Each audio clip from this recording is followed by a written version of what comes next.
Hello and welcome to My Retirement Life. I'm Scott, and today we're going to talk about Christmas. The good, the bad, the ugly. And there is some ugly stuff. When you're a kid and you go for Christmas, it's all fun and joy and happiness. And as a parent, when you have a child, the joy in the kids there's just no other way to explain how the feeling is to have a kid opening presents on Christmas morning. Now that's for the Santa Claus side. On the other side, there is people that have religion, and many of them. And it's the birth of Christ and everything else. So whatever your religion is, Merry Christmas. Enjoy your holidays. But now we got to touch on some of the good stuff, some of the bad stuff, and the ugly stuff. Let's start with the bad stuff, get it out of the way. We'll leave ugly till the end. And we'll do the good stuff after the bad stuff. For seniors, financial strain, right? You're buying presents for grandkids, possibly a dozen of them, possibly one, but it's a financial hardship. So you got to be frugal with your money. I was a kid and I always got socks and underwear for Christmas from my grandparents. It alternated, socks and underwear. What I didn't realize till I became a parent or a grandfather was, they had like 4, 7, 9, 13 people to buy for. That could be a financial hardship. When I was a kid, of course, I didn't want the socks and underwear. I wanted toys and candy. Totally get it now as a senior. So kids, if you're watching this, if you get socks and underwear from grandma and grandpa, that could be one of the reasons why. Loneliness. Many are shut-ins. Many people are shut-ins, so they don't get to see people at Christmas. And that could be depressing for many retirees. Retirees that don't see people or are forgotten about at Christmas, it can be pretty lonely and devastating. So do me a favor.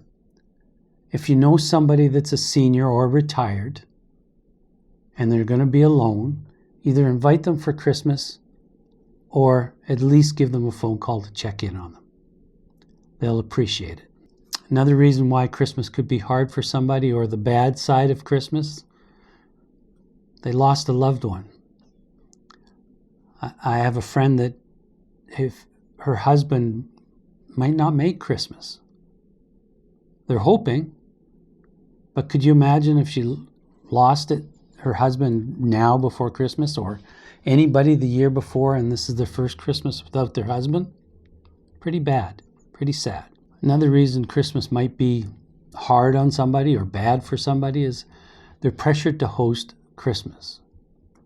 Instead of alternating through the family, it's expected that they host. And that goes back to the financial hardship too. They've got to prepare weeks in advance for this big day. For some seniors that are getting older, that's a hardship. So you have to really take that as a bad thing. Another bad thing in relation to the hosting is the unexpected realization that you have to have a perfect Christmas. You want everything to be perfect. For me, a perfect Christmas, being with family. That's a perfect Christmas. I could care less what we had for dinner. I could care less what presents they gave me. For me, a good Christmas would be family. And a bad Christmas is the perfect Christmas. Is there such thing as a perfect Christmas? Let me know in the comments. I don't think there is. I think every Christmas has got a little bit of strife in it, whether it's family arguing or just not getting along, or, I didn't like that for food. Petty stuff. If you're watching this and you're younger, in your 20s, 30s, 40s, or a kid, it's all petty. You'll realize that when you get older. Okay, that's the bad stuff out of the way. Move it on out. Now the good stuff. Focus on the experience. A little bit about what I touched on before. Family is the experience. doing things with them is the experience you want. The love, the hugs. Those are the things. I get a little teary at Christmas. I have my reasons, and I've dealt with them, and I'm okay with it. That's part of the bad stuff over there. But anyway, back to the good stuff. If you're going to make it a big gathering, put a price limit on your gifts.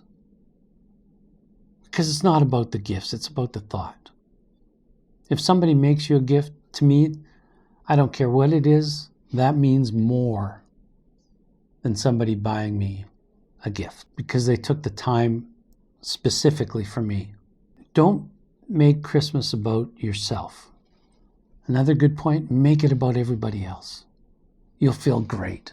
Volunteer, help somebody out, call a neighbor. Like the bad stuff, check on your neighbors, check on the seniors. If they're going to be alone, invite them over for a piece of turkey or whatever you're having. It could be hamburgers.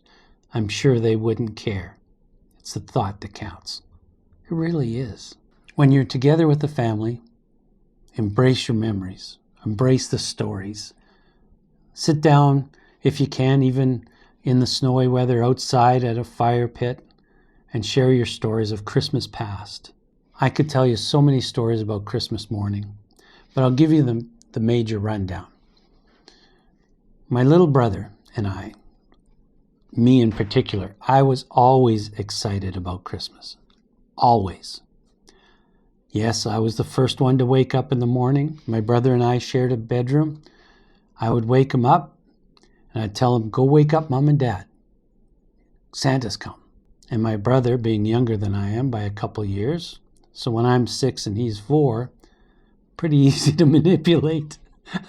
So he would go when I got up, generally at 5 and 6 in the morning, and wake up Mom and Dad. And Mom and Dad would tell my brother, get back to your bed, it's too early, he hasn't come yet. So Jeff, my brother, would come into our bedroom and he hasn't come yet. And I says, yes, he has. I know he has. Go wake them up again. So he would go and wake them up and get in trouble. So instead of me getting in trouble for waking up Mom and Dad, because it was always me. It was always me. It was never my brother. I got my brother into trouble. Eventually they woke up because he kept nattering at him. So that is one story. I don't know if I've told Mom and Dad now that they're older and I'm older, but I don't think I've told very many other people about that. I manipulated my brother. Guilty. If you're traveling to see family and you can carry your gifts on the plane, great. Or if you're driving, great, you can carry them. But if you're flying on a plane, if you're going a couple days early, do that last minute Christmas shopping in their city. Say, I didn't bring any gifts, I got to go shopping. And you go shopping. There's something about shopping for Christmas gifts for others. Because I always pick up my own Christmas gifts. Anyway, if you're shopping for Christmas gifts for others, it builds excitement. It really does. But don't go crazy.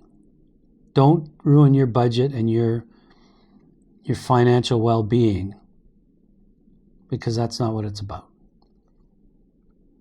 These are all good points. Make the most of the time that you have with that family, because you never know.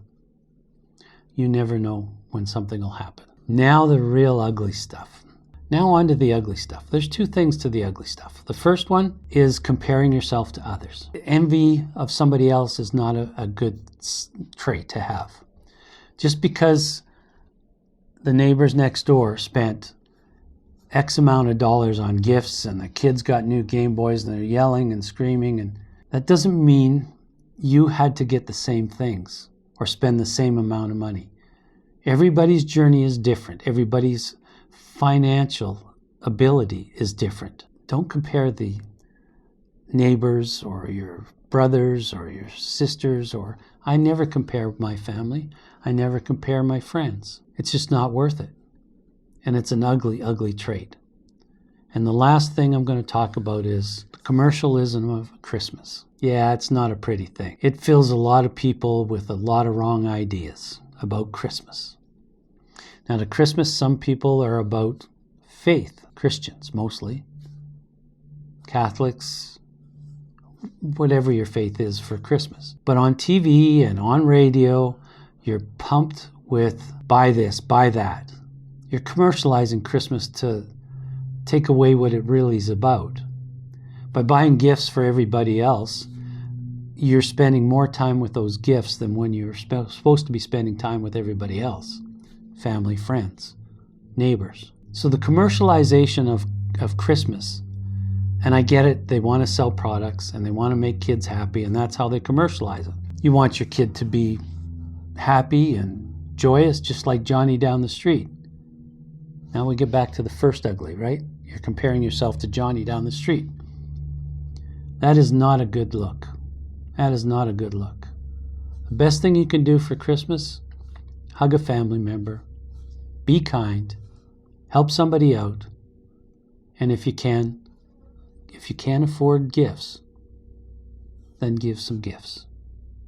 Give to charity, volunteer. That's what the Christmas spirit is all about. Let's call this one. Oh, wait, we can't do that. Check out these 2 videos. And let's call this one done.